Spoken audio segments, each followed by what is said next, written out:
Welcome everybody to Studio 8.1 with myself, Jarvis, Todd, and the editor of TELEMEDIA magazine, Paul Skeldon. Hello, Paul.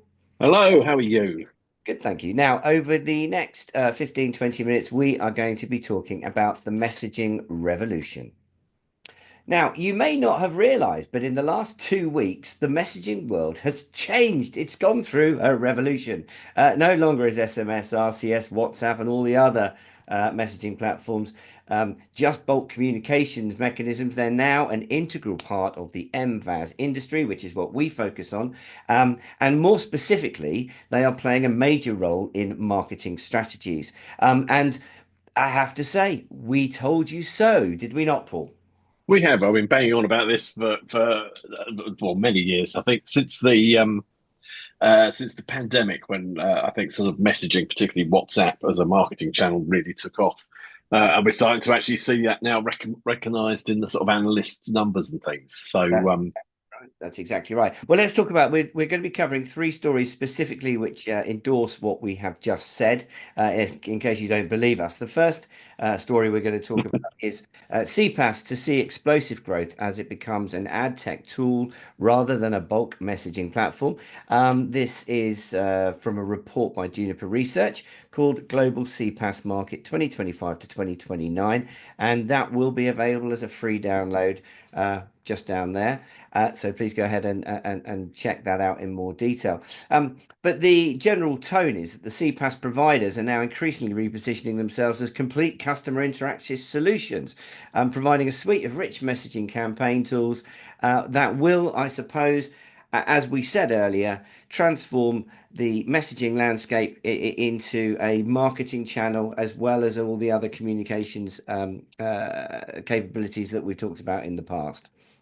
yeah, absolutely. And it's a yeah, well, it's sort of I told you so. If sort of people go to the website and trawl back through all the stuff we've written about messaging, it sort of comes out quite a bit that we were going in this way. But Juniper have sort of laid it down in cold, hard numbers.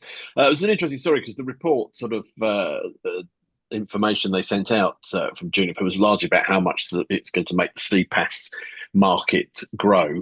13% year on year, and what it'll be worth up to about 35 billion, in fact, by 2026. But really, sort of buried within that was this idea that what's driving this is that these CPaaS platforms are being seen more and more by the businesses that use them as a marketing tool. So they're not just where once they were used basically for one-time passcodes and sort of bulk messaging, sort of like it's sort of marketing some of it, but it's not like rich.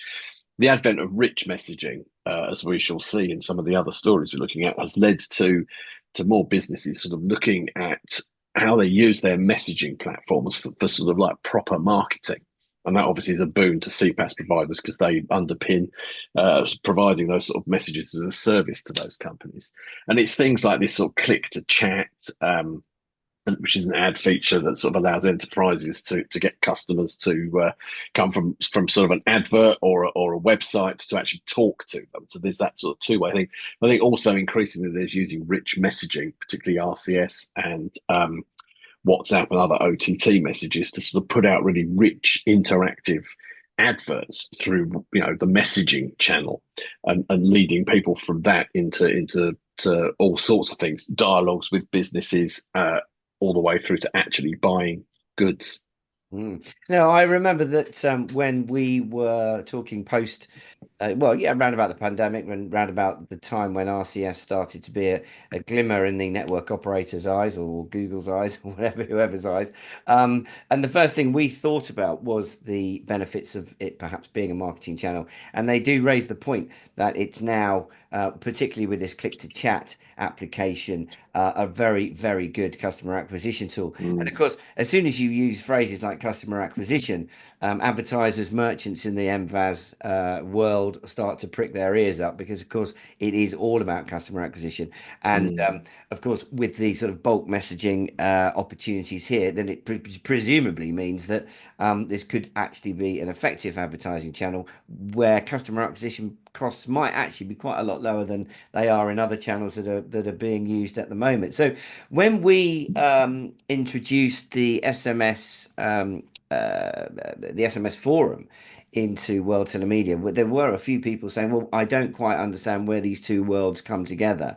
And in fact, I think, as you rightly say, this is a bit of an I told you so moment, because clearly now we are seeing exactly where rich communication messaging and other forms of messaging will and potentially can be used as part of a ongoing MVAS marketing strategy. So I think firstly we're going to see more stories talking about the power of messaging as a marketing tool, and certainly we're going to start seeing stories come out of the telemedia industry whereby the marketing experts that we have talking in the conference in Dubai, talking in Marbella, will certainly be, when as it's been traffic and it's been Google and it's been TikTok and all that sort of thing. I do think that we're going to start seeing people say good things about the messaging channel as well. So I would presume watch this space, and again, Dubai is coming up on the 11th to 13th of May.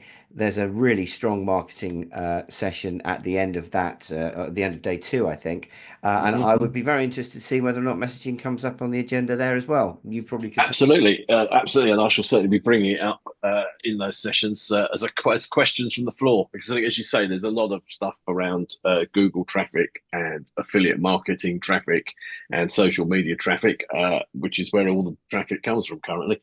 But yes, I think messaging, again, we've written about this, or I've written about this quite a few times, is the messaging channel, the rich messaging channel, has a really sort of interesting role, I think, to play in where it sits between sort of actually advertising MVAS services and being a direct way people can contact or download and use and play and pay for those services. So yeah, you're going to see much more of this, I think.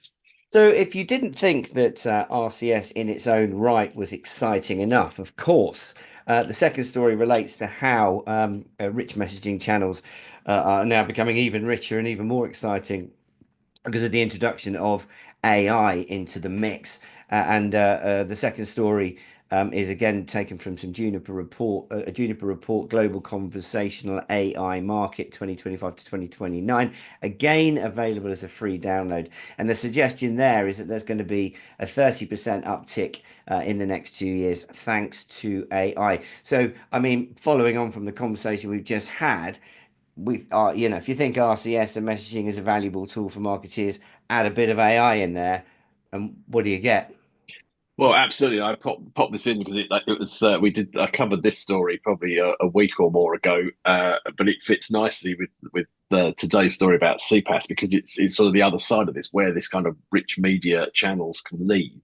Part of that being rich business messaging and OTT messaging. It's going to drive e-commerce to some degree. It's going to, because traditionally e-commerce has always been really like relied upon people Googling things and looking on Amazon and using their phone or their computer that way. But I think messaging, as we just discussed around the CPaaS story, is an ideal platform for like rich messages that can link people straight into buying stuff. It does bridge that gap between sort of an e-commerce website and a marketing channel. And according to this research from Juniper, it's also going to drive up spending on e-commerce, which I think just sort of really shows how important that messaging side of things is going to become as an ad channel, aside from all the other uses it has. And combined with AI, particularly when you get looking at sort of the click to chat and using it as a sort of chat mechanism, it revolutionizes how you can do marketing, what kind of things you can use as a sort of marketing tool. You can have a conversation, in fact, and it leads again to this conversational commerce, which we've talked about many times. And it's just interesting to see that suddenly this is all starting to come together. Largely, I think, because now RCS sort of closes that loop that everybody on any device can use any kind of rich messaging. So suddenly it's a really useful and interesting marketing idea for businesses, and now they get it.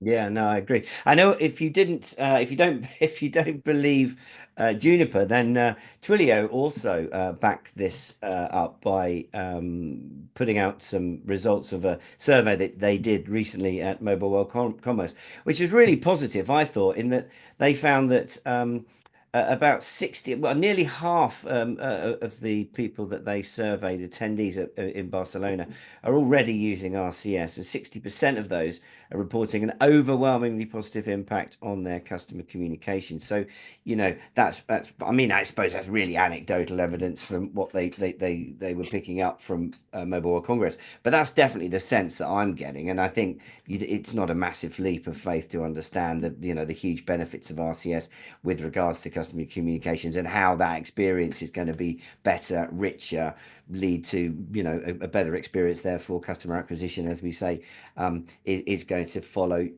along as part of that, if that is part of the strategy. Now, one of the other things that's we obviously focus on in the world of telemedia, the all important issue of payments and being able to once you've acquired your customer, being able to get them to pay seamlessly, quickly, securely.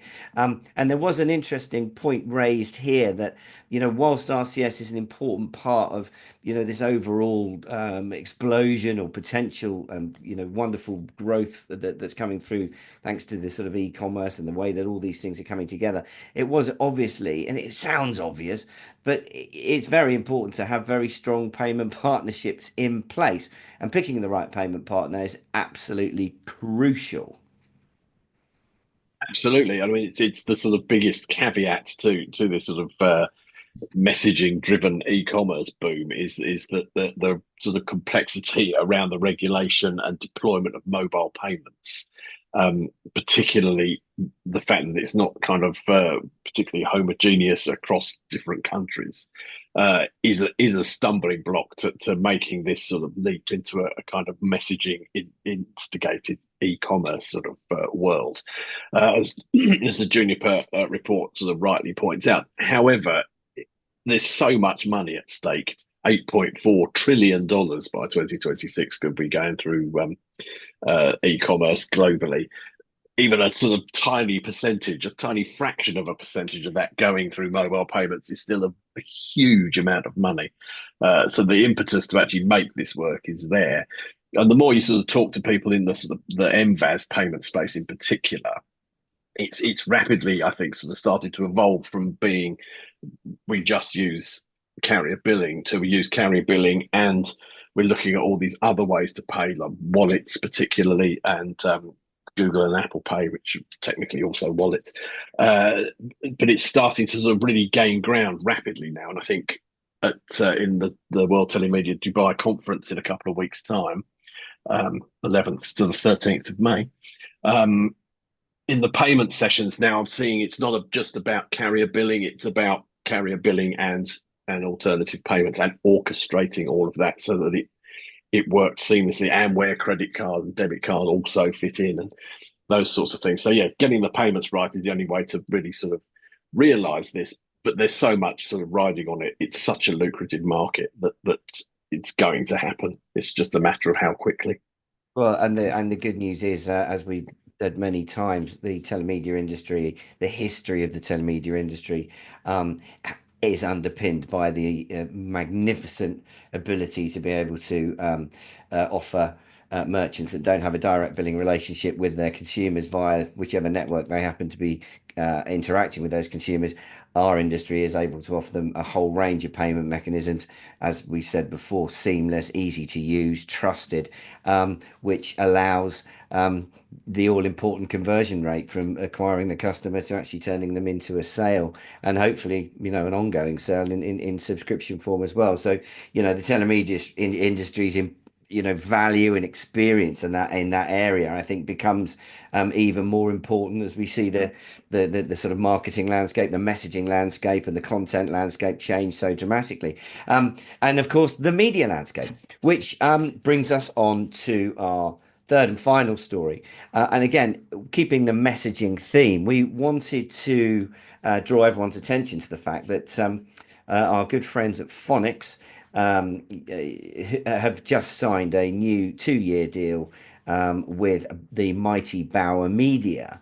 to use their messaging platform to drive engagement. They've been incredibly successful in that partnership. Bauer Media have got, for those of you that don't know, have got a range of very high profile media outlets, publishing company, the radio, outdoor advertising, and their relationship with Phonics seems to be going from strength to strength. And Phonics is a very good example of some of the, the ways that technical companies and platform operators can work very closely with content providers and publishing companies to help them actually innovate solutions and drive customer engagement, which really is what it's all about.